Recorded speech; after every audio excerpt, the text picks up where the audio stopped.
નમસ્કાર નમસ્કાર નમસ્કાર નમસ્કાર વિદ્યાર્થી મિત્રો, સ્વાગત છે આપ સર્વ વિદ્યાર્થી મિત્રોનું તમારી પોતાની યુટ્યુબ ચેનલ ઓશન જ્ઞાન લાઈવમાં.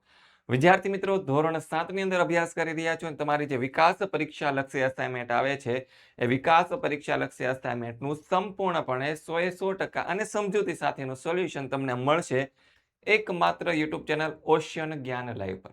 યસ વિદ્યાર્થી મિત્રો, તો આજ સરસ મજાના જે આપણે ઓશન જ્ઞાન લાઈવ ની અંદર જે આપણા સોલ્યુશન્સ આવે છે તેની અંદર આજે આપણે અભ્યાસ કરવાનો છે ધોરણ 7 ના સામાજિક વિજ્ઞાન વિષયની અંદર આપણો પ્રશ્ન નંબર 4.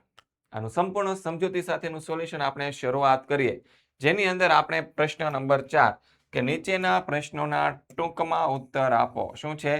નીચેના પ્રશ્નોના ટૂંકમાં ઉત્તર લખો. 7 માંથી ગમે તે 5 પ્રશ્નો લખવાના હોય છે અને 15 ગુણનો પ્રશ્ન હોય છે. તો 5 એકા 5, 5 દુ 10 ને 5 તેરી 15, એટલે કે એક પ્રશ્ન છે કેટલા માર્ક્સનો થાય? તમારો 3 માર્ક્સનો થાય. કેટલા માર્ક્સનો થાય? 3 માર્ક્સના પ્રશ્ન વાળો આ ચેપ્ટર છે, સોરી આ પ્રશ્ન છે. તો શરૂઆત કરીએ કે ટૂંકનો લખો ભારતની આદિવાસી જાતિઓ. શું છે? પહેલો જ સવાલ છે પ્રકરણ નંબર 5 માંથી કે ભારતની આદિવાસી જાતિઓ વિશે ટૂંકનોંધ લખો. તો જવાબ આવશે ભારતની આદિવાસી જાતિઓને આપણે અનુસૂચિત જનજાતિઓ તરીકે ઓળખવામાં આવે છે. અનુસૂચિત જનજાતિઓ તરીકે ઓળખવામાં આવે છે. બરાબર છે. આદિવાસી શબ્દનો અર્થ, એમાં આદિ એટલે શબ્દનો અર્થ શું થાય? જૂના સમયથી, અને વાસી એટલે કે વસવાટ કરનાર એવો થાય છે. આ નામમાં જ ભારતની પ્રાચીન સંસ્કૃતિ સાથે તેનો સંબંધ સ્પષ્ટ થાય છે. શું છે? ભારતની જે જૂની સંસ્કૃતિઓ છે એની સાથે આનો સંબંધ સ્પષ્ટ થાય છે. કોનો? તો કે આદિવાસીઓનો, કે ભાઈ બહુ જૂના સમયથી ભારતની અંદર વસવાટ કરે છે એવું. આદિવાસી જનજાતિના વિવિધ ઉત્સવો, એ લોકોની રૂઢિ પરંપરાઓ, એ લોકોનો જે ખોરાક છે તે ખોરાક, એ લોકોનો પહેરવેશ, એ લોકોની બોલીઓ, ચિત્ર, સંગીત, નૃત્ય વગેરે તેમની આગવી ઓળખ ઊભી કરે છે. એટલે કે આપણાથી તે લોકોના બધી જ વસ્તુ છે અલગ હોય છે. દરેક જનજાતિના સભ્યો છે તે કબીલાઈ પ્રથા, કબીલા એટલે કે પરિવાર અથવા તો કુટુંબ પ્રથાથી એકબીજા સાથે જોડાયેલા હોય છે. તેઓ શિકાર કરે. કયા કયા કાર્ય કરે? તો કે શિકાર કરે, પશુપાલન કરે અને ખેતી દ્વારા જીવન નિર્વાહ કરતા હોય છે. જંગલ અને પ્રકૃતિ તેમના જીવન પર સૌથી વધુ અસર કરતા પરિબળો હતા. કયા કયા? જંગલ અને પ્રકૃતિ તેમના જીવન પર અસર કરનારા સૌથી મહત્વના પરિબળો હતા. બરાબર છે. તેમના ઘરો છે એ પ્રાકૃતિક સંસાધનોથી બનેલા હતા. એ લોકોના જે કંઈ પણ ઘર હોય આવા ઝૂંપડા જેવા કંઈક બનાવીને રહેતા હોય, બરાબર છે. તો એની અંદર છે ને શું બનાવે? તો કે ઘાસ નાખે, પછી છાણા, બરાબર છે. આવી બધી વસ્તુનો ઉપયોગ કરી, પછી પાંદડાનો ઉપયોગ કરી અને તેઓ પોતાના ઘર બનાવતા હોય છે. એટલે કે આવા પ્રાકૃતિક સંસાધનોથી બનેલા હોય છે. ઈંટ, સિમેન્ટ, રેતી એનો ઉપયોગ નથી કરતા. જનજાતિના લોકો જમીન અને ખેત પેદાશો પર સંયુક્ત અધિકાર ધરાવતા હતા. તેથી તેઓ પોતાના બનાવેલા નિયમો મુજબ બધા કુટુંબ વચ્ચે ખેત પેદાશો વહેંચી લેતા હતા. શું છે? જનજાતિના લોકો જમીન અને ખેત પેદાશો પર શું કરતા હતા? સંયુક્ત અધિકાર ધરાવતા હતા. એટલે કે બધાનું આખું કુટુંબ હોય, આખો પરિવાર હોય, તો એની એક જ જમીન અને એની ઉપર બધા જ કામ કરે અને એમાંથી જે કંઈ પણ ઉત્પાદન આવે એ બધું જ વહેંચી લે, ભાગે ભળતું વહેંચી લેવાનું. આવી રીતે તેઓનું જીવન સામૂહિક સ્વરૂપનું હતું. કેવું હતું? બધા સમૂહમાં સાથે મળીને કામ કરે. એટલે કે આમ ભાઈ તું મેરા ભાઈ, ભાઈ. યસ. તેમની અર્થવ્યવસ્થામાં પણ સામૂહિકતાનો સિદ્ધાંત પ્રવર્તતો હતો. જનજાતિના બધા સમુદાયમાં સામાજિક સમાનતા હતી. જનજાતિઓ સામાન્ય રીતે જંગલો, પર્વતો, રણ પ્રદેશો અને દુર્ગમ સ્થળોમાં વસવાટ કરતી હતી. આદિવાસી જનજાતિઓને કેટલીક વાર શાસકો સાથે સંઘર્ષ થતો હતો. આમ છતાં જનજાતિઓ પોતાની સ્વતંત્રતા અને સંસ્કૃતિ જાળવી રાખી હતી અને બધી જનજાતિઓ તેમની જરૂરિયાતો માટે છે એકબીજા પર નિર્ભરતાના સંબંધને કારણે તેમનામાં ધીમે ધીમે પરિવર્તન આવ્યું અને જનજાતિઓની જાણકારી વિશેના લેખિત દસ્તાવેજો મળતા નથી. જનજાતિઓ તેમના સમૃદ્ધ રીત રિવાજો, મૌખિક પરંપરાઓ એને સાચવી રાખી હતી. કઈ રીતે? મૌખિક એટલે કે એક પિતા છે એના બાળકને શીખવાડશે, એનું બાળક એની પરંપરાઓ એના બાળકને શીખવાડશે, બરાબર છે. એટલે કે જે મોટા થતા જાય એમ મૌખિક રીતે એટલે કે બોલી બોલીને શીખવાડતા હતા. એ લોકોનું કોઈ લખાણ આપણને જોવા મળતું નથી. બરાબર છે. ઇતિહાસકારો જનજાતિનો ઇતિહાસ લખવા માટે મૌખિક પરંપરાનો જ ઉપયોગ કરે છે. ત્યારબાદ આગળ વધીએ. બીજો સવાલ ટૂંક નોંધ લખો. અહોમ રાજ્ય. તો કે 13મી સદીની અંદર ક્યારે છે ભાઈ? 13મી સદીમાં અહોમ લોકો હાલના મ્યાનમાર એટલે કે હાલનો જે આપણો ભારતનો પાડોશી દેશ છે મ્યાનમાર, ત્યાંથી ભારતમાં આવીને અસમમાં બ્રહ્મપુત્ર નદીના ખીણ પ્રદેશમાં વસ્યા હતા. તેમણે ભૂયા એટલે કે ભૂસ્વામી અથવા તો જમીનદાર એટલે કે જેની પાસે સૌથી વધારે જમીન હોય એ સમય એ પ્રદેશનો એ મેઇન વ્યક્તિ ગણાતો. તો એની આ જે જૂની પ્રથા હતી ને એને બદલીને એક નવા રાજ્યની સ્થાપના કરી. શું કરી? નવા રાજ્યની સ્થાપના કરી.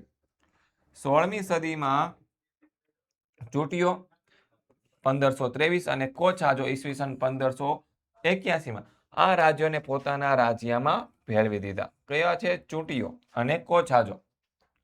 અને તેમજ આસપાસની જનજાતિને જીતીને તેમણે એક વિશાળ અહોમ રાજ્યની સ્થાપના કરી હતી. પછી 17મી સદીમાં અહોમ લોકો છે એ દારૂગોળાનું નિર્માણ કરી શકતા હતા. શેનું નિર્માણ કરી શકતા હતા? તો કે દારૂગોળાનું નિર્માણ કરી શકતા હતા અને તોપ પણ બનાવી શકતા હતા. દક્ષિણ પશ્ચિમ ભારત તરફથી અહોમ લોકો પર ઘણા બધા આક્રમણો થયા. ઈસવીસન 1662માં મીર જુમલાના નેતૃત્વ હેઠળની મુઘલ સેના સામે બહાદુરી પૂર્વક લડવા છતાં અહમ લોકોની હાર થઈ. બહુ બહાદુરીથી લડ્યા પણ જીતી શક્યા નહીં, કારણ કે મુઘલ સેના જરડી મોટી હતી ને. અહમ રાજ્ય છે તે બળજબરી પૂર્વકના શ્રમ પર આધારિત હતું. રાજ્ય માટે બળજબરીથી કામ કરતા લોકો પાઇક કહેવાતા. શું છે? રાજ્ય માટે બળજબરીથી કામ કરતા લોકો શું કહેવાતા? પાઇક. અને દરેક ગામમાંથી નિશ્ચિત કરવામાં આવેલ સંખ્યામાં રાજ્યોને પાઇક મોકલવાના રહેતા. અને વસ્તી ગણતરીને આધારે વધારે વસ્તી ધરાવતા વિસ્તારમાંથી ઓછી વસ્તી ગીચતા ધરાવતા વિસ્તારમાં લોકોનું સ્થળાંતર કરવામાં આવતું અને અહોમ કુળો વેરો વિખેર થઈ ગયા. અહોમ જનજાતિના તમામ પુરુષો છે યુદ્ધના સમયે સૈનિક તરીકે કામ કરતા, જ્યારે શાંતિના સમયે તેઓ છે સિંચાઈની વ્યવસ્થા સાથે જોડાયેલા હતા. અહોમ લોકોએ ચોખાની ખેતીની નવીન પદ્ધતિઓ શોધી હતી અને અહોમ સમાજ અનેક સાંસ્કૃતિક વિવિધતાઓ ધરાવતો હતો. ત્યારબાદ આગળ જોઈએ ત્રીજો સવાલ. અહોમ સમાજ સુસંસ્કૃત સમાજ હતો, આવું શાના આધારે કહી શકાય? તો જો પહેલું તો વાક્ય કે અહોમ સમાજ કવિઓ અને વિદ્વાનોને જમીનનું દાન આપતો હતો. બીજું, સમાજમાં નાટ્ય પ્રવૃત્તિને પ્રોત્સાહન આપવામાં આવતું. પછી એ સમયે સંસ્કૃતની મહત્વની સાહિત્યિક રચનાઓ અને અહોમ ભાષામાં અનુવાદ કરવામાં આવ્યો હતો. પછી બુરંજી નામની ઐતિહાસિક કૃતિને પહેલા અહોમ ભાષામાં અને પછી અસમી ભાષામાં લખવામાં આવી હતી. આ બાબતને આધારે કહી શકાય કે અહોમ સમાજ સુસંસ્કૃત સમાજ હતો. કેવો સમાજ હતો? સુસંસ્કૃત સમાજ હતો. પછી આગળ જોઈએ આગળનો સવાલ નેક્સ્ટ.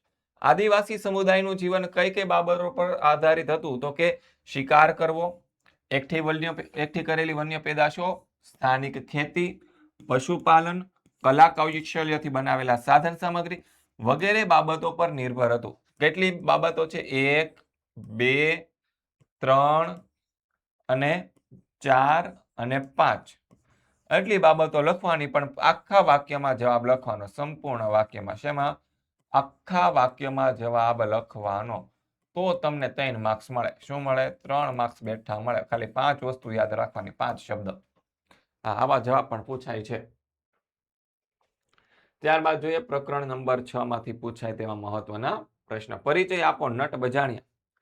તો નટ બજાણિયા છે આપણી ગુજરાતની વિચરતી જાતિ છે. ક્યાંની છે? આપણી ગુજરાતની છે વિચરતી જાતિ છે.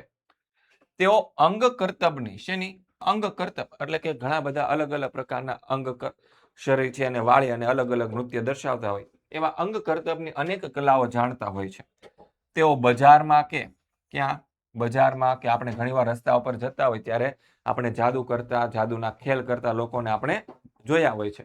તો એ ખેલ કરતા જોયા હોય તે લોકો. પછી આપણે ઘણીવાર બહાર જઈએ ત્યારે ઓલા 2 બાજુ થાંભલા બાંધેલા હોય, ઉપર દોરડું બાંધેલું હોય, તો એની ઉપર ચાલતા નાના છોકરાને જોતા હોય, પછી બેલેન્સ રાખીને ચાલતા હોય છે. બરાબર છે? તો એ લોકો છે આપણા નટ બજાણિયા હોય છે. એટલે કે લાકડી પર ચાલવું, આવી બધી કરતબો કરીને લોકોનું મનોરંજન કરે અને એક કરતબો કરીને તેઓ પોતાનું ગુજરાન ચલાવે. ગુજરાન ચલાવે એટલે કે પોતાનું જીવન નિર્વાહ કરે. તેઓ અશિક્ષિત અને ગરીબ હોવાથી સમાજના મૂળ પ્રવાહથી દૂર રહ્યા છે. કેવા છે? અશિક્ષિત, એટલે એ લોકોમાં પૂરેપૂરું શિક્ષણ છે નહીં. એ લોકોએ શિક્ષણ લીધેલું નથી અને ગરીબ છે. કેવા છે? ગરીબ લોકો છે. એટલે કે શિક્ષણ ન લેવાને કારણે એ લોકો કોઈ સારા કામ નથી કરી શકતા, એટલે એ ગરીબ રહી ગયા છે, પાછળ રહી ગયા છે. સમાજના મૂળ પ્રવાહ એટલે કે આપણી સાથે તેઓ જોડાયેલા નથી, આપણાથી પછાત રહી ગયા છે એવું એ લોકો માને છે, આપણે પણ માનીએ છીએ, પણ ખરેખર એવું હોતું નથી. તેઓ એક સ્થળેથી બીજા સ્થળે સતત ફરતા રહેતા હોવાથી પ્રગતિ કરી શક્યા નથી. જો આપણે એક જગ્યાએ નિવાસ કરીએ તો આપણે આપણો ધંધો ફિક્સ હોય, ભાઈ આપણે સવારે ઉઠીને આ જગ્યાએ બિઝનેસ કરવા જવાનું છે. પણ એ લોકોને એકની એક જગ્યાએ એકનું એક નાટક દેખાડ્યા કરે, એકનું એક અંગ કર્તવ્યની બાબતો દર્શાવ્યા કરે, દરરોજ ત્યાં જે એની એક જગ્યાએ જઈને દોરડા ઉપર ચાલ્યા કરે, દરરોજ એને કોઈ જોવા નહીં આવે. એને અલગ અલગ જગ્યાએ ફરતા રહીને આ કામ કરવું પડે. એના કારણે છે તેઓ પ્રગતિ કરી શકતા નથી. હવે તો તેમના પરંપરાગત વ્યવસાયો પણ જે હતા એ બંધ થઈ ગયા છે. તેથી તેઓ દેશના મુખ્ય પ્રવાહ સાથે જોડાઈ ગયા છે. હવે આપણી સાથે જોડાઈ ગયા છે. બધા લોકો જેવો વ્યવસાય કરે એવો કરે છે. પછી આગળ, નટ લોકો કયા કયા કરતબો કરી લોકોનું મનોરંજન કરે છે? તો કે જાદુ કરવા, દોરડા અને લાકડી પર ચાલવું, આવા બધા કરતબો કરે, તેમજ અનેક અંગ કરતબો કરી લોકોનું મનોરંજન કરે છે. 1, 2 અને 3 આ 3 બાબતો યાદ રાખવાની. ડન છે. નેક્સ્ટ આગળ વધીએ. ચોથો સવાલ, વિચરતી જાતિના પશુપાલકો અને સ્થાયી ખેડૂતો વચ્ચે કયા પ્રકારનો વિનિમય થતો હતો? શા માટે? તો કે વિચરતી જાતિના પશુપાલકો અને સ્થાયી ખેડૂતો પાસેથી શું ખરીદતા? તો કે અનાજ, કપડાં, વાસણો અને અન્ય વસ્તુઓ ખરીદતા હતા. આ બધી વસ્તુઓ તેઓ શું કરતા? ખરીદતા. અને એના બદલામાં તેઓ સ્થાયી ખેડૂતોને શું વેચતા? તો કે ઊન, ઘી, આવી બધી વસ્તુ વેચતા. આ રીતે વિચરતી જાતિના પશુપાલકો અને સ્થાયી ખેડૂતો વચ્ચે ચીજ વસ્તુઓનો વિનિમય થતો હતો. યસ. પછી નેક્સ્ટ જોઈએ. એ પહેલા તમારા માટે ખાસ વાત કે ધોરણ 7 તમારા માટે બ્રહ્માસ્ત્ર બેચ લઈને આવ્યું છે. ઓશન જ્ઞાન લાઈવ યુટ્યુબ ચેનલ. કોણ છે? ઓશન જ્ઞાન લાઈવ યુટ્યુબ ચેનલ તમારા માટે શું લઈને આવ્યું છે? તો કે બ્રહ્માસ્ત્ર બેચ. આ બ્રહ્માસ્ત્ર બેચની અંદર છે તમને આ જે વિકાસ પરીક્ષા લક્ષ્ય અસાઇનમેન્ટ છે એનું સોલ્યુશન તમને એકદમ ફ્રીમાં મળી જવાનું છે. કેવી રીતે મળી જવાનું છે? એકદમ ફ્રીની અંદર મળી જવાનું છે. ધોરણ 7 હવે મેળવો બ્રહ્માસ્ત્ર બેચમાં વિકાસ પરીક્ષા લક્ષ્ય અસાઇનમેન્ટના સોલ્યુશન એકદમ ફ્રીમાં. આ જે ધોરણ 7 છે, બરાબર છે, હવે એની અંદર તમારે બ્રહ્માસ્ત્ર બેચમાં જોડાવાનું છે. શું છે? બ્રહ્માસ્ત્ર બેચમાં જોડાવાનું છે. પણ કઈ બ્રહ્માસ્ત્ર બેચમાં જોડાવાનું છે? તમારે ધોરણ 8 ની. સર ધોરણ 8 ની બ્રહ્માસ્ત્ર બેચમાં જોડાવાથી અમને શું મળશે? તો કે ધોરણ 8 માં આવતા વર્ષે જ્યારે પણ તમે આવશો ત્યારે તમને ધોરણ 8 નો સંપૂર્ણ અભ્યાસક્રમ મળી જશે. એટલે કે આખું 8મું ધોરણ તમને ઓનલાઈન ભણવા મળશે. ક્યાં ભણવા મળશે? ઓનલાઈન ભણવા મળશે. LINE ઓનલાઈન ભણવા મળશે. પછી ધોરણ 7 દ્વિતીય સત્રાંત પરીક્ષાના પેપર અને સોલ્યુશન તમને મળશે. ધોરણ 7 દ્વિતીય સત્રાંત પરીક્ષાનું અસાઇનમેન્ટ તમને મળશે. ધોરણ 8 બધા જ વિષયના સ્વાધ્યાયના સોલ્યુશન, એટલે કે તમારું પાઠ્યપુસ્તક હોય, શું હોય? પાઠ્યપુસ્તક હોય. એ પાઠ્યપુસ્તકની પાછળ તમારું જે સ્વાધ્યાય લેવામાં આવે એના સોલ્યુશન તમને મળશે. ધોરણ 8 બધા જ વિષયની સ્વ અધ્યયન પોથી તમને મળશે. યુનિટ ટેસ્ટ તમારું લેવામાં આવશે અને બીજું ઘણી બધી વસ્તુઓ છે તમને મળવાની છે. ઓકે, ડન છે. તો ધોરણ 8 ની બ્રહ્માસ્ત્ર બેચમાં આજે જ જોડાઈ જજો. બરાબર છે. નેક્સ્ટ આગળ વધીએ. પ્રકરણ નંબર 7. શંકરાચાર્ય વિશે 3-4 વાક્ય લખો. તો કે મહાન સંત હતા ભારતના. બરાબર છે. દક્ષિણ ભારતમાં કાલડીમાં થયો હતો. તેના પિતાનું નામ શિવગુરુ અને માતાનું નામ અંબાબાઈ હતું. તે જગતગુરુ શું છે? જગતગુરુ તરીકે પ્રખ્યાત થયા છે. તે હિન્દુ ધર્મના પ્રખર પ્રચારક હતા. તેમણે 8મી સદીમાં દક્ષિણ ભારતમાં ધાર્મિક સુધારણાની પ્રવૃત્તિઓ હતી એ શરૂ કરી હતી.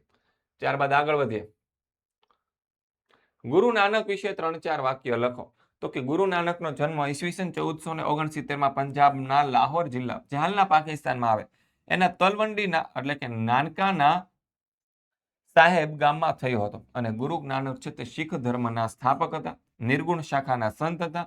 તેમના શિષ્ય શીખના નામે ઓળખાય છે. અને ગુરુ ગ્રંથ સાહેબ છે એ શીખ ધર્મનો પવિત્ર ધર્મ ગ્રંથ છે.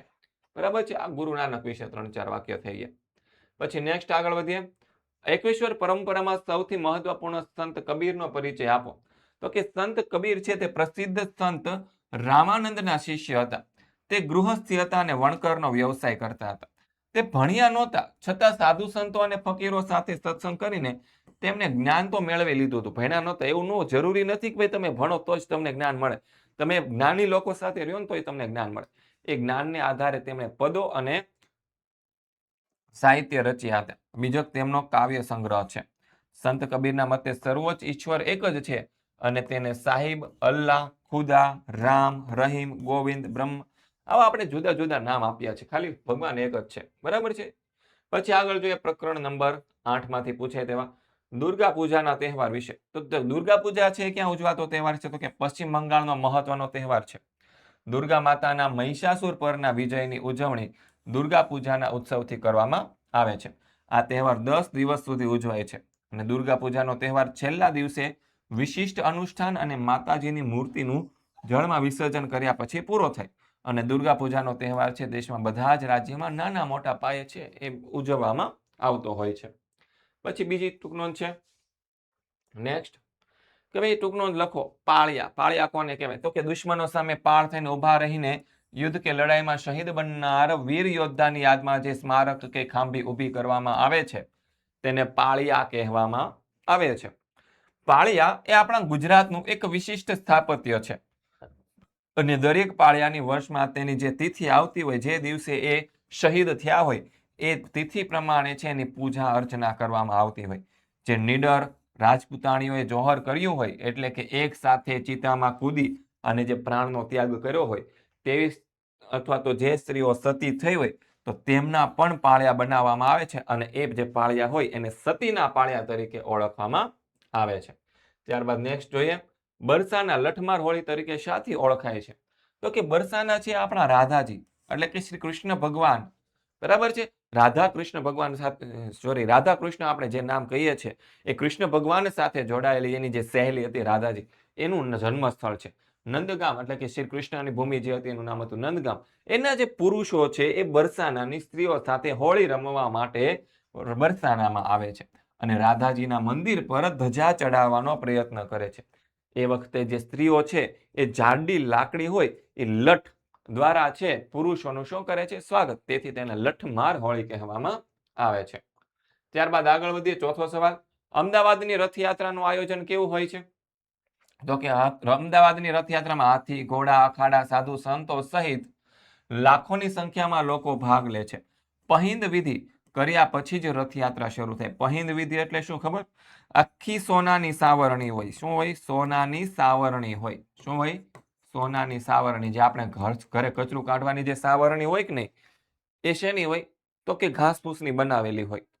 પણ અહીંયા તો આખી આખી સોનાના તારથી બનાવેલી સાવરણી હોય. એનાથી આખે આખો રસ્તો સાફ કરવામાં આવે અને આખે આખો રસ્તો સાફ થઈ જાય પછી ત્યાંથી છે રથયાત્રા કાઢવામાં આવે અને આ રથયાત્રામાં છે ભગવાન જગન્નાથ હોય, મોટા ભાઈ બલરામ એટલે કે બલભદ્ર હોય અને બહેન સુભદ્રા છે એ રથમાં સવાર થઈ અને નગરચર્યા માટે નીકળે એટલે કે નગરમાં ફરવા માટે નીકળે છે. પછી મામાના ઘરે જાય ને પછી ત્યાં રોકાઈ જાય છે. પછી પ્રકરણ નંબર 9 માંથી જોઈએ. છત્રપતિ શિવાજી વિશે 3-4 વાક્ય લખો. છત્રપતિ શિવાજી 17મી સદીના સૌથી મહાન શાસક હતા. તેમણે મુઘલ સમ્રાટ ઔરંગઝેબ, બીજાપુરના સુલતાન, પોર્ટુગીઝો વગેરેને હંફાવી એટલે કે લોકોના રીતસરના થકવાડી જ દીધા હતા અને દખ્ખણમાં એક સ્વતંત્ર રાજ્યનું નિર્માણ કર્યું હતું. છત્રપતિ શિવાજીના નેતૃત્વ હેઠળ મરાઠાઓએ દખ્ખણમાં છાપામાર યુદ્ધ પદ્ધતિ અપનાવીને ઘણા પ્રદેશો મેળવીને વિશાળ મરાઠા સામ્રાજ્યનું નિર્માણ કર્યું હતું અને છત્રપતિ શિવાજીએ રાજ્ય માટે કુશળ, કાર્યક્ષમ અને પ્રજા કલ્યાણકારી શાસન તંત્રની રચના કરી હતી. છત્રપતિ શિવાજીએ સહિષ્ણુતા અને ઉદારતા દાખવ્યા હતા. તેઓ કાબેલ વહીવટ કરતા અને ઉત્તમ રાજનીતિજ્ઞ હતા. તેમણે કુનેહ અને મુત્સગીરીથી દખ્ખણમાં હિન્દુ રાષ્ટ્રનું નિર્માણ પણ કર્યું હતું. પછી નેક્સ્ટ આગળ વધીએ. સવાઈ જયસિંહનું વિજ્ઞાન ક્ષેત્રે પ્રદાન સ્પષ્ટ કરો.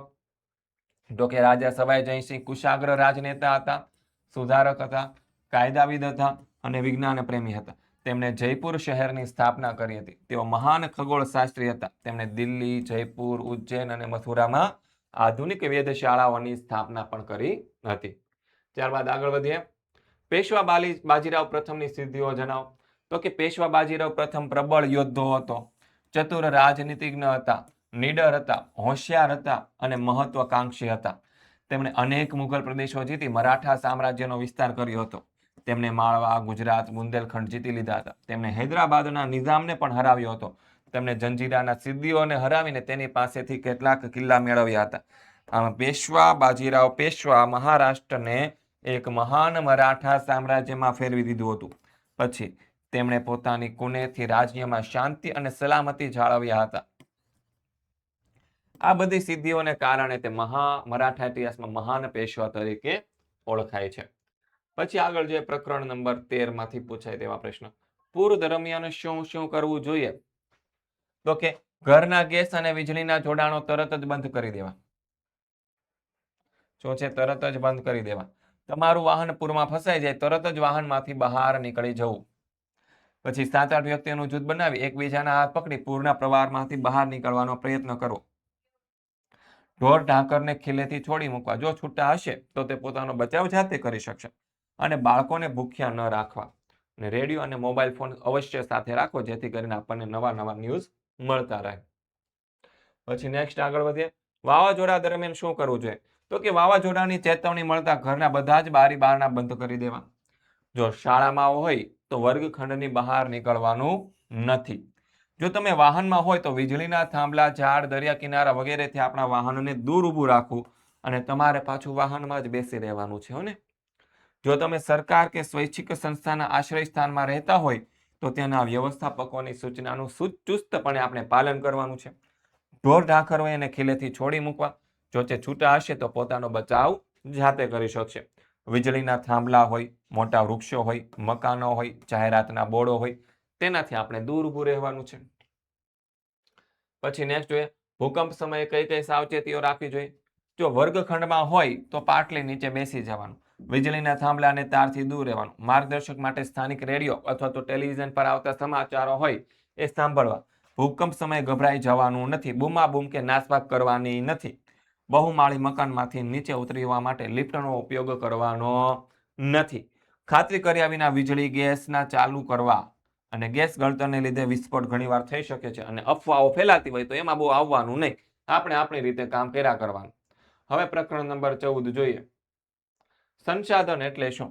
તો કે સંસાધન કોને કહેવાય? તો કે પૃથ્વી પરથી મળતા આપણને હવા, જળ, જમીન, વનસ્પતિ અને ખનિજો જેવા માનવીને ઉપયોગમાં આવતા કુદરતી તત્વો અથવા તો પદાર્થને આપણે સંસાધન કહીએ છીએ. શું કહીએ છીએ? સંસાધન કહે છે. સંસાધનોની કેટલીક ચોક્કસ વિશિષ્ટતાઓ અને ઉપયોગિતાઓ છે. સંસાધનો કેવા છે? તો કે મર્યાદિત છે. તેથી તેનો ઉપયોગ કરવા માટે આપણે અનેકવિધ તકનીકનો ઉપયોગ કરવો જોઈએ. એટલે કે સંસાધનો દેશની કરોડરજ્જુ ગણાય અને તે લોકોની શક્તિ અને સમૃદ્ધિમાં વધારો કરે છે. પછી બીજો સવાલ જોઈએ. ટૂંકનો લખો લડાખનું રણ. તો કે ભારતની ઉત્તરે જમ્મુ અને કાશ્મીરની બાજુમાં લડાખનો કેન્દ્ર શાસિત પ્રદેશ આવેલો છે. અને લડાખ છે એ ભારતનું કેવું રણ છે? તો કે ઠંડુ રણ છે. લડાખમાં ખાપાચાન પણ કહે. લડાખને શું કહેવાય છે? ખાપાચાન. ત્યાંના સ્થાનિક લોકો ખાપાચાન કહે છે. જેનો અર્થ થાય છે હિમભૂમિ. લડાખની ઉત્તરે કારાકોરમની પર્વત શ્રેણી છે અને દક્ષિણે કારગિલ છે. જમ્મુ અને કે જાસ્કર પર્વત શ્રેણી આવેલી છે. શું કઈ પર્વત શ્રેણી આવેલી છે? કારાકોરમ અને જાસ્કર પર્વત શ્રેણી આવેલી છે. સિંધુ આ ક્ષેત્રની મુખ્ય નદી છે. ઊંચાઈને કારણે લડાખની હવા કેવી છે? ખૂબ પાતળી છે. બરાબર છે. અહીંની આબોહવા કેવી છે? ઠંડી અને શુષ્ક છે. અહીં ઉનાળામાં દિવસનું તાપમાન 0°C થી ઉપર રહે છે. જ્યારે રાતનું છે તાપમાન 3 થી 30°C થી પણ નીચે જતું રહે છે. અને વરસાદનું પ્રમાણ ખૂબ ઓછું હોય છે. લડાખનું ઠંડુ રણ શુષ્ક વાતાવરણ ધરાવતા હોવાથી અહીં વનસ્પતિ ખૂબ ઓછી ઉગે છે. માત્ર ટૂંકું ઘાસ થાય છે. પછી નેક્સ્ટ ક્વેશ્ચન જોઈએ. જંગલોનું આર્થિક મહત્વ શું છે? તો કે જંગલની મુખ્ય પેદાશ કોણ છે? તો કે લાકડું છે. જંગલમાંથી આપણને શાક, સાલ અને સીસમ જેવા મજબૂત અને ઇમારતી લાકડા મળે છે. તેમાંથી ઘરનું ફર્નિચર પણ બને. દેવદાર અને ચીડ જેવા વૃક્ષના પોચા લાકડામાંથી રમતગમતના સાધનો બને, ચા અને દવાના પેકિંગની પેટીઓ બને, દિવાસળી, કાગળ, કૃત્રિમ રેસા આવી બધી વસ્તુઓ મળે. અને વાંસમાંથી કાગળ અને રેયોન તેમજ ટોપલા, ટોપલી, રમકડા, સાદડી અને ગૃહ સુશોભનની વસ્તુઓ પણ આપણને મળે છે. પછી આગળ જોઈએ જમીન ધોવાણ અટકાવવાના ઉપાયો કયા કયા છે, તો કે જોઈએ જમીન પર થતી ચરાણ પ્રવૃત્તિઓનું નિયમન કરવું, ઢોળાવાળી જમીનમાં સમોચ્ચ રેખીય પગથિયા પદ્ધતિની તરાથી વાવેતર કરવું, પડતર જમીનમાં વૃક્ષારોપણ કરવું, જ્યાં પાણીના વહેણમાં ખાડા પડ્યા હોય ત્યાં આડબંધો બાંધવા, પાણીનો વેગ ધીમો પાડવા ઢાળવાળા ખેતરમાં ઊંડી ખેડ કરવી અને ખેતરમાં પડ ધોવાણ થતું અટકાવવા માટે ખેતરોને ફરતે પાળ બાંધવી અને વૃક્ષારોપણ કરવું. આ પાળાઓ ખેતરની માટીને વેચતા પાણી દ્વારા બહાર ઘસડાઈ જતા શું કરે છે? અટકાવે છે. વિદ્યાર્થી મિત્રો, હાલમાં તો તમે ધોરણ 7 ની અંદર અભ્યાસ કરો છો, બરાબર છે. આવતા વર્ષે તમે આવશો ધોરણ 8માં. ક્યાં આવશો? ધોરણ 8માં. હવે ધોરણ 8 ની અંદર જ્યારે તમે આવશો, શું કરશો? ધોરણ 8 ની અંદર જ્યારે તમે આવશો ત્યારે તમારે ભણવા માટે ઓનલાઈન ક્લાસીસ કરવા માટે એક જ માત્ર ઓપ્શન છે, એ છે આપણી બ્રહ્માસ્ત્ર બેચ. કઈ ચેનલની? તો કે ઓશન જ્ઞાન લાઈવ ચેનલની અંદર. તો હવે આ તમે ધોરણ 8 ની બ્રહ્માસ્ત્ર બેચમાં જોડાવા માંગો છો તો પ્રશ્નો એવા થતા હશે, સર અમને આ બ્રહ્માસ્ત્ર બેચમાં શું મળશે? તો ભાઈ સાંભળી લો કે ભાઈ આ જે બ્રહ્માસ્ત્ર બેચ છે ને એમાં તમારું આજે ધોરણ 7 નું જે વિકાસ અસાઇનમેન્ટ જે છે ને એનું સોલ્યુશન તમને ફ્રીમાં મળશે. કયા ધોરણનું? ખાસ યાદ રાખજો, 7th ધોરણનું, બરાબર છે. પછી ધોરણ 7 માં દ્વિતીય સત્રાંત પરીક્ષા માટે જે તમારી પ્રેક્ટિસ કરવા માટે આઈએમપી પેપર અને એના સોલ્યુશન મળશે. પછી અસાઇનમેન્ટની વાત કરી લીધી. પછી ધોરણ 8 માં જ્યારે તમે આવશો ત્યારે સમગ્ર અભ્યાસક્રમ છે ધોરણ 8 નો એ તમને ફ્રીમાં મળશે. ધોરણ 8 બધા જ વિષયના સ્વાધ્યાયના સોલ્યુશન તમને મળશે. એટલે કે પાઠ્યપુસ્તકમાં દરેક ચેપ્ટરની પાછળ જે સ્વાધ્યાય આપેલા હોય તે, પછી બધા જ વિષયની સ્વ અધ્યયન પોથી તમને મળશે. પછી દરેક ચેપ્ટર પછી તમને યુનિટ ટેસ્ટ આપશે અને બીજું ઘણી બધી વસ્તુ તમારા માટે પ્રોવાઈડ કરવાની છે, જે તમારા માટે અમે લઈને આવવાના છીએ. ડન છે? તો એટલી વસ્તુ તમને મળવાની છે. પછી જોઈએ પ્રકરણ નંબર 17. ટૂંકનો જ લખો નારી સશક્તિકરણ. તો કે છેલ્લા 2 દાયકા દરમિયાન સરકાર દ્વારા નારી સશક્તિકરણ માટે અનેક આયોજનો અને કાર્યક્રમો કરવામાં આવ્યા છે.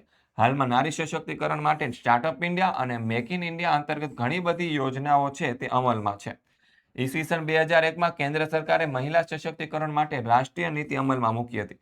આ નીતિ મુજબ મહિલાઓને સ્વાવલંબી બનાવવા પશુપાલન, ઉદ્યોગો અને અન્ય સાહસો માટે આર્થિક મદદ આપવામાં આવે છે. આ ઉપરાંત સરકારી યોજનાઓ અને જાહેર સંસ્થાઓ પણ મહિલાઓને પગભર થવામાં મદદ કરે છે. પછી આગળ નેક્સ્ટ વધીએ. આગળનો સવાલ, મહિલાઓ સામાજિક, કાનૂની અને રોજગાર સંબંધિત સમસ્યાઓ નિવારવા મહિલા કલ્યાણ કેન્દ્રોની રચના કરવામાં આવી છે.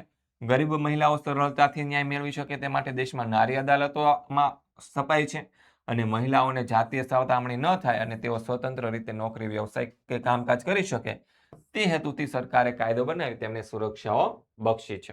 પછી નેક્સ્ટ આગળ વધીએ બેટા કે કયા કયા કામમાં મહિલાઓ આજે પણ ઓછી જોવા મળે છે? તો કે દેશના સૈન્ય અને પોલીસ તંત્રમાં મહિલાઓની સંખ્યા આજે પણ ઓછી જોવા મળે છે. આ ઉપરાંત રાજ્યની વિધાનસભાઓ, સંસદ, પંચાયતી સંસ્થાઓમાં કામ કરતા વરિષ્ઠ અધિકારીઓમાં, ખાનગી અને જાહેર ક્ષેત્રમાં કામ કરતા મેનેજરો તથા વ્યવસાયિક અને ટેકનિકલ ક્ષેત્રે કામ કરતા કર્મચારીઓમાં પણ મહિલાઓની સંખ્યા આજે આપણને ઓછી જોવા મળે છે. ત્યારબાદ મહિલા સશક્તિકરણ માટે કેવા પ્રયત્નો કરે છે? તો કે સરકારે છોકરી અને ઉચ્ચ શિક્ષણ માટે વિશેષ સહાય કરે છે. દીકરીને જન્મ પહેલા જ મારી નાખવા સામે સરકારે સ્ત્રી ભ્રૂણ હત્યા વિરોધી કાયદો અને ગર્ભ પરીક્ષણને કાનૂની ગુનો બનાવ્યો છે. છોકરીઓ વધુમાં વધુ પ્રાથમિક શિક્ષણ પૂર્ણ કરે એવા સઘન પ્રયત્ન સરકાર કરી રહ્યું છે. વધુમાં નારી સશક્તિકરણ માટે સરકાર દ્વારા સ્ટાર્ટઅપ ઇન્ડિયા અને મેક ઇન ઇન્ડિયા અંતર્ગત અનેક યોજનાઓ ચાલે છે અને કન્યાઓની સુરક્ષા અને રક્ષણ માટે સરકાર સતત પ્રયત્ન કરી રહી છે. ત્યારબાદ જોઈએ પ્રકરણ નંબર 18. ટીવીના ફાયદાઓ જણાવો. તો કે ટેલિવિઝન દ્વારા સમાચાર, ફિલ્મ, સિરિયલો, શૈક્ષણિક અને ધાર્મિક કાર્યક્રમો, જાહેરાતો આવી બધી વસ્તુ આપણને સાંભળવા અને જોવા બંને વસ્તુ થાય. ભૂકંપ, ભૂકંપ, વાવાઝોડું, સુનામી જેવી કુદરતી આપત્તિની માહિતી ત્વરિત એટલે કે તરત જ મેળવી શકાય. તાજેતરના સમાચારો અને વિવિધ રમતોનું લાઈવ પ્રસારણ, જીવંત એટલે કે લાઈવ પ્રસારણ આપણને જોવા મળે અને ટેલિવિઝન દ્વારા આપણે મનોરંજન માણી શકીએ છીએ. પછી જોઈએ બીજો સવાલ, લોકશાહીમાં સંચાર માધ્યમો કેમ ઉપયોગી છે? તો કે લોકશાહીમાં દેશમાં બનતા બનાવોની માહિતી લોકો સુધી પહોંચાડવા સંચાર માધ્યમો ખૂબ જ ઉપયોગી છે. સરકાર લોકોના જીવનને ઉન્નત બનાવવા કયા કયા કાર્યો કરે છે તેની જાણકારી સંચાર માધ્યમ દ્વારા લોકો સુધી પહોંચાડી શકાય છે. પછી સરકાર દ્વારા કરવામાં આવતા શિક્ષણ, કૃષિ, આરોગ્ય વગેરે કાર્યોની માહિતી સંચાર માધ્યમો દ્વારા મેળવી શકાય. સરકારના કાર્યો અને કામગીરી સામે વિરોધ પક્ષો તેમાં રહેલી ક્ષતિઓને ઉજાગર કરે છે. બરાબર છે. લોકશાહીમાં લોકમતનું મહત્વ અનેક ગણું છે. દૈનિક વર્તમાનપત્રો, રેડિયો, ટેલિવિઝન, ફિલ્મો વગેરે સંચાર માધ્યમો લોકમતને ઘડવામાં મહત્વની ભૂમિકા ભજવે છે. આમ ઉપર દર્શાવેલા કારણે લોકશાહી છે એ સંચાર માધ્યમ ખૂબ જ ઉપયોગી છે. પછી આગળ વધીએ. નેક્સ્ટ, સંચાર માધ્યમનો ઉપયોગ કેવી રીતે કરશો? તો કે પ્રદૂષણ, પાણીની સમસ્યા, ગરીબી, બેકારી, કન્યા કેળવણી, બાળમજૂરી, મહિલાઓ પર થતા અત્યાચારો જેવી સમસ્યાઓ પર જન સમાજનું ધ્યાન કેન્દ્રિત કરવા માટે ટેલિવિઝન, રેડિયો અને દૈનિક સમાચાર પત્ર જેવા માધ્યમોમાં વધુમાં વધુ ચર્ચા થવી જોઈએ. આ સમસ્યાઓ પર કેટલાક ટેલિવિઝનમાં ચર્ચા કરતી વખતે શાસક પક્ષ અને વિરોધ પક્ષના માણસો એકબીજા પર ખુલ્લેઆમ આક્ષેપબાજી કરતા હોય છે, જેની સમાજ પર વિપરીત અસર પડે છે. તેથી ચર્ચા કરનારમાં વાણી, વિવેક અને મર્યાદા જાળવવા જોઈએ. પછી જોઈએ, મહિલાઓ, બાળકો, વૃદ્ધો, ગરીબો પર થતા અત્યાચારો મોબાઈલના વિડીયો પર ન મૂકવા જોઈએ. શાળા, મહાશાળાઓમાં અભ્યાસ કરતા વિદ્યાર્થીઓએ મોબાઈલ ફોનનો ઉપયોગ માત્ર વાતચીત પૂરતો જ કરવો જોઈએ. તેમણે મોબાઈલમાં આવતા ઇન્ટરનેટ અને ગેમ્સનો મર્યાદિત તથા વિવેકપૂર્ણ ઉપયોગ કરવો જોઈએ. કારણ કે મોબાઈલના પ્રકાશથી આંખોને શું થાય છે? નુકસાન થાય છે. તેથી સમય અને અભ્યાસ બંને ઉપર ખરાબ અસર થાય છે. પછી નેક્સ્ટ જોઈએ આગળનો સવાલ. સિનેમામાંથી જાગૃતિ આવે છે, સમજાવ. તો કે સિનેમામાં પ્રદર્શિત થતી વિવિધ ફિલ્મો લોકોને મોટા ભાગે સામાજિક, સાંસ્કૃતિક અને નૈતિક બાબતો શીખવે છે. તેનાથી લોકોની રહેણીકરણી અને વિચારસરણીમાં નોંધપાત્ર પરિવર્તનો આવ્યું છે. સિનેમામાં કેટલીક રીત રિવાજો, માન્યતાઓ, અંધશ્રદ્ધાઓ, વહેમો સામે સંઘર્ષ કરવાનું શીખવે છે. આ બધી બાબત પરથી કહી શકાય કે સિનેમામાંથી શું આવે છે? તો કે જાગૃતિ આવે છે. ત્યારબાદ જોઈએ પ્રકરણ નંબર 19 માંથી પૂછાતા ટુકડો લખો. બજારમાં વિવિધતા. તો કે મહોલ્લા બજારથી શોપિંગ કોમ્પ્લેક્સ સુધીની દુકાનો છે અને દુકાનદારોમાં પણ વિવિધતા છે. બજારમાં દુકાનો લગાવીને બેઠેલા દુકાનદારો વચ્ચે એક મોટો તફાવત છે. જેમ કે નાના દુકાનદારો ઓછા નાણાં રોકીને છૂટક વેપાર કરે, જ્યારે મોટો દુકાનદાર છે એ કોમ્પ્લેક્સમાં વધારે નાણાં રોકીને વેપાર કરે. નાના દુકાનદાર વેપારમાં ઓછો નફો મેળવે, જ્યારે મોટા દુકાનદાર વેપારમાં વધુ નફો મેળવે. ખરીદનાર વર્ગમાં પણ તફાવત છે. સમાજના ઘણા લોકો છે એ સસ્તામાં મળતી ચીજ વસ્તુઓ પણ ખરીદી શકતા નથી, જ્યારે ઘણા લોકો છે શોપિંગ કોમ્પ્લેક્સમાં મળતી મોંઘી ચીજ વસ્તુઓ પણ ખરીદી શકે છે. પછી આગળ જોઈએ બીજો સવાલ. આમ વ્યક્તિથી આર્થિક સ્થિતિના આધારે નક્કી થાય છે કે તે કયા પ્રકારના બજારનો ખરીદદાર કે વેચનાર બની શકે તેમ છે. આપણી આસપાસ કેટલીક મોટી ઉંમરની વ્યક્તિઓ નાની મોટી વસ્તુ વેચતા જોવા મળે છે. એ વૃદ્ધ પુરુષો કે સ્ત્રીઓની ઉંમર આરામ કરવાની હોવા છતાં તેઓ ગરીબી કે મજબૂરીના કારણે રસ્તાની આજુબાજુ ચીજ વસ્તુ આપણને વેચતા જોવા મળે છે. આવી જરૂરિયાતવાળી વ્યક્તિઓ પાસેથી આપણે વસ્તુ ખરીદીને તેને મદદરૂપ બનવાની થોડીક કોશિશો કરવી જોઈએ. પછી નેક્સ્ટ જોઈએ, ખરીદી કરતી વખતે ગ્રાહકો કેવી રીતે સાવચેતી રાખવી જોઈએ?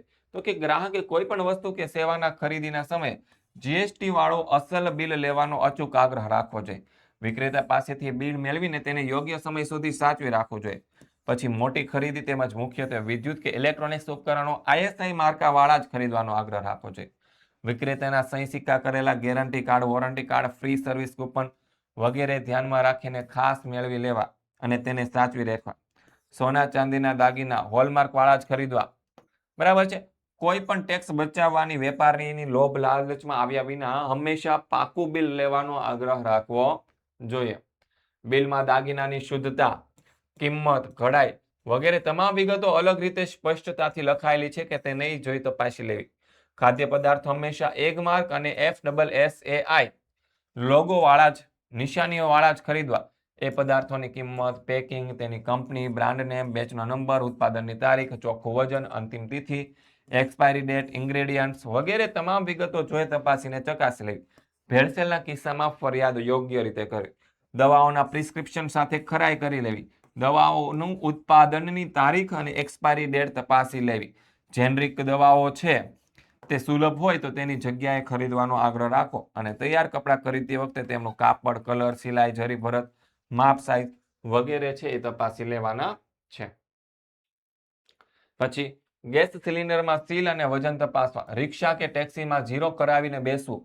વાહનમાં પેટ્રોલ કે ડીઝલ ભરાવતી વખતે પંપના ઇન્ડિકેટર પર 000 રીડિંગ જોઈ લેવું. તેમજ સાધનમાં કેરોસીન લેતી વખતે માપિયામાં ફીણ નીચે બેઠા પછી પૂરેપૂરું ભરીને પછી જ લેવાનો આગ્રહ રાખવાનો. પોતાના સંતાનોના શાળામાં પ્રવેશ મેળવતી વખતે શાળામાં સલામતીની વ્યવસ્થા અને શિક્ષકોની શૈક્ષણિક લાયકાતની વિગતો પણ મેળવી લેવી. શિક્ષણની ફી ભર્યાની પાકી રસીદ છે તે મેળવી લેવી.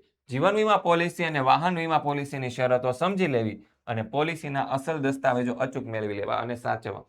ગ્રાહકે ભેટ કૂપન, ઇનામી કે ડિસ્કાઉન્ટ જેવી લોભામણી જાહેરાતથી લલચાઈને દેખાદેખીથી કે સેલમાંથી બિનજરૂરી ખોટી ખરીદી કરવાની નથી. પોતાની જરૂરિયાત પૂરતી જ વસ્તુઓ ખરીદવી જોઈએ. ભળતી કે હલકી ગુણવત્તાવાળી વસ્તુઓ ખરીદાઈ ન જાય તેની સાવચેતી ગ્રાહકે રાખવી જોઈએ અને ખરીદીમાં છેતરાયા હોય તો વર્તમાનપત્ર દ્વારા તેની જાણકારી અન્યને આપી જેથી તેઓ છેતરાતા અટકી જાય. પછી ખાદ્ય પદાર્થની ખરીદી કરતી વખતે કેવી કાળજી રાખવી જોઈએ? તો કે ખાદ્ય પદાર્થમાં એગમાર્ક, FSSAI લોગોવાળી નિશાનીવાળા જ ખરીદવા જોઈએ. આ ઉપરાંત તેનું પેકિંગ, કંપની બ્રાન્ડ નેમ, બેચનો નંબર, ઉત્પાદનની તારીખ, એક્સપાયરી ડેટ, ઇન્ગ્રેડિયન્ટ્સ, ઘટકો વગેરે વિગતો પણ ખરાઈ કરી લેવી જોઈએ. પછી નેક્સ્ટ જોઈએ, નિયંત્રિત બજારની વ્યવસ્થા શા માટે કરવામાં આવે છે? તો કે આઝાદી પછીના સમયમાં ભારતમાં ખેત ઉત્પાદનના વેચાણની ચોક્કસ વ્યવસ્થા ન હોવાથી ખેડૂતોનું શોષણ થતું હતું અને ખેડૂતોનું શોષણ થતું રોકવા માટે સરકાર દ્વારા નિયંત્રિત બજાર એટલે કે માર્કેટિંગ યાર્ડ ખેતીવાડી ઉત્પન્ન બજાર સમિતિની વ્યવસ્થા કરવામાં આવી છે. ત્યારબાદ આગળ વધીએ બેટા. તો કે બસ વિદ્યાર્થી મિત્રો, આ તો સરસ મજાનો પ્રશ્ન નંબર 4 નું સોલ્યુશન. હવે તમારે છે ને આપણા વોટ્સઅપ ગ્રુપની અંદર જોડાઈ જવાનું છે. તમારા માટે એટલી બધી મહેનત કરીએ છીએ યાર, તો તમે વોટ્સઅપ ગ્રુપની અંદર નહીં જોડાઈ શકો. ત્યાં તમને તમારી જ ઉપયોગી બધી માહિતીઓ મળવાની છે. તો તમારે વોટ્સઅપ ગ્રુપમાં જોડાઈ જવાનું છે. લિંક નીચે ડિસ્ક્રિપ્શન બોક્સની અંદર તમને આપવામાં આવેલી છે. અને કોર્સને લગતી એટલે કે હમણાં આપણે જે બ્રહ્માસ્ત્ર બેચની વાત કરી કે નહીં, એ બ્રહ્માસ્ત્ર બેચને લગતી વધારે માહિતી જોતી હોય તો કોન્ટેક્ટ નંબર તમને આપેલો છે. એની ટાઈમ યાદ કરી લેવાનો 70 46 22 22 54. બરાબર છે. એની ટાઈમ કોલ કરી શકો છો, તમને માહિતી મળી જશે. મળીએ છીએ નેક્સ્ટ લેક્ચરની અંદર વિદ્યાર્થી મિત્રો. ત્યાં સુધી દરેક વિદ્યાર્થી મિત્રોને જય હિન્દ, જય ભારત, જય જય ગરવી ગુજરાત.